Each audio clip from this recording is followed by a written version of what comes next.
Okay, next one, 4 into cos 66 plus sin 84. దీని value √3 plus √15 అని చెప్పేసి ప్రూవ్ చేసుకోవాలి.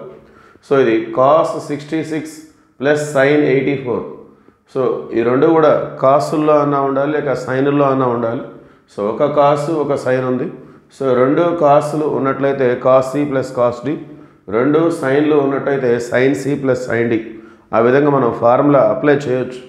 మరి ఒక కాసు ఒక సైన్ ఉంది కాబట్టి సో కాస్ని సైన్లోకి లేదా సైన్ని కాసులోకి కన్వర్ట్ చేసుకోవాలి. సో మనం సైన్ని కాసులోకి కన్వర్ట్ చేసుకుందాం.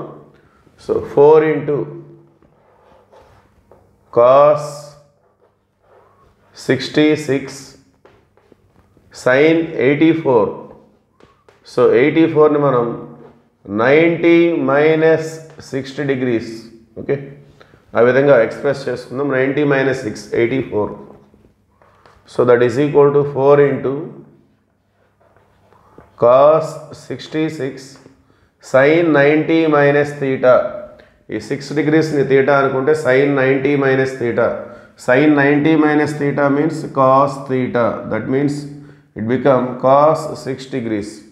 Now it is in the form cos c plus cos d. Okay, we have to apply the formula 2 cos c plus d by 2 cos c minus d by 2 cos c plus cos d formula. So 4 into 2 into cos c plus d by 2, that means 66 plus 6 by 2 into cos c minus d by 2, that means 66 minus 6 by 2. So 4 2 is 8 into cos 66 plus 6 72. 72 by 2 means 36 degrees into cos 66 minus 6 60 by 2, that means 30 degrees. Okay, so వీటికి సంబంధించిన values మనం substitute చేసుకోవాలి. cos 36 means it is nothing but √5 plus 1/4.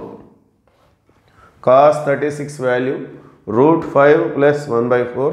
cos 30 means √3/2. So 4 2 is 8. So 8కి 8 cancel అయిపోతుంది. 4 2 is 8. So remaining మనం multiply చేసుకోవడమే.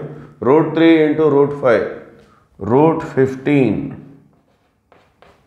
Plus √3 into 1 √3. So which is our answer? √3 plus √15 or √15 plus √3. Okay, thank you.